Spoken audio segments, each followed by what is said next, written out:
Pernah nggak kamu ngerasa uang tuh kayak numpang lewat doang? Gajian masuk, bentar aja udah habis. Padahal kebutuhan nggak ada yang aneh-aneh. Nah, kalau kamu ngerasa kayak gitu, berarti kamu nggak sendiri. Dan masalahnya bukan di penghasilan kamu, tapi di satu hal penting yang sering banget diabaikan. Apa itu? Investasi.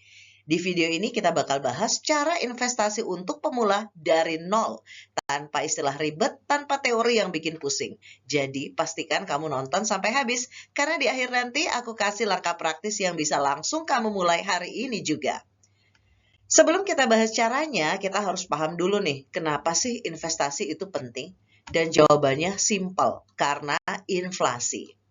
Setiap tahun harga barang naik, tapi kalau uang kamu cuma disimpan di tabungan, nilainya justru turun.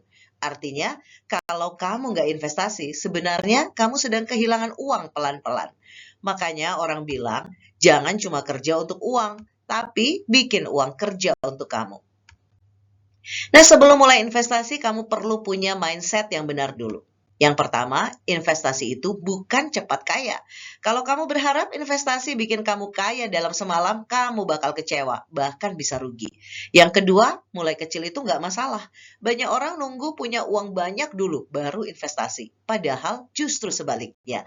Investasi itu soal kebiasaan, bukan jumlah. Dan yang ketiga adalah konsistensi. Konsisten itu lebih penting daripada besar di awal. Nah, sekarang kita masuk ke bagian yang paling ditunggu nih. Apa saja sih jenis investasi yang baik untuk pemula? Ada beberapa yang paling umum dan relatif aman untuk kamu mulai. Yang pertama adalah reksadana. Ini cocok banget buat pemula. Kenapa? Karena uang kamu dikelola oleh manajer investasi profesional. Kamu nggak perlu pusing milih saham satu persatu. Bahkan sekarang kamu bisa mulai dari Rp10.000 aja. Yang kedua, saham. Kalau kamu mau hasil yang lebih tinggi, saham bisa jadi pilihan. Tapi ingat, resikonya juga lebih besar. Kuncinya di sini adalah jangan ikut-ikutan. Pelajari dulu perusahaan yang kamu beli. Yang ketiga, emas. Kalau kamu tipe yang pengen aman dan stabil, emas cocok banget. Nilainya cenderung naik dalam jangka panjang dan relatif tahan inflasi. Selanjutnya, deposito. Ini paling aman, tapi juga paling kecil keuntungannya. Cocok untuk kamu yang benar-benar baru dan masih takut ambil risiko. Nah, ini penting banget. Banyak orang yang gagal investasi bukan karena salah pilih instrumen, tapi karena salah sikap. Karena itu, hindari 3 kesalahan ini. Yang pertama, ikut-ikutan tren. Lihat orang lain untung, langsung masuk tanpa ngerti apa-apa. Yang kedua, panik saat harga turun. Begitu harga turun, langsung deh jual rugi. Padahal investasi itu permainan jangka panjang. Yang ketiga, semua uang diinvestasikan. Wah, ini bahaya banget. Kamu tetap butuh dana darurat. Idealnya 3-6 bulan pengeluaran. Nah, sekarang apa sih strategi simpel untuk mulai investasi? Ikuti langkah-langkah ini. Yang pertama, atur keuangan dulu. Pastikan kamu punya dana darurat. Yang kedua, tentukan tujuan. Mau investasi untuk apa? Nikah, rumah, pensiun? Tujuan ini akan menentukan jenis investasi kamu.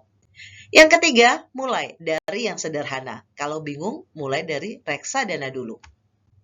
Yang keempat, investasi rutin. Nggak perlu besar, yang penting rutin. Misalnya Rp100.000 per minggu.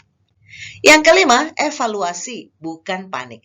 Cek perkembangan, tapi jangan terlalu sering.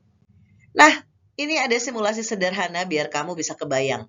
Misalnya kamu investasi Rp100.000 per minggu. Dalam 1 bulan itu jadi Rp400.000. Dalam 1 tahun jadi Rp4.800.000. Kalau kamu lakukan selama 5 tahun itu udah Rp24 juta, belum termasuk keuntungan. Dan kalau ada return, nilainya bisa jauh lebih besar. Ini yang disebut efek compounding. Uang kamu berkembang dari uang itu sendiri. Jadi intinya, kamu nggak perlu kaya untuk mulai investasi. Mulai dari kecil. Dan mulai dari sekarang. Karena waktu adalah aset terbesar kamu. Kalau kamu nunda 1 tahun, kamu kehilangan 1 tahun pertumbuhan.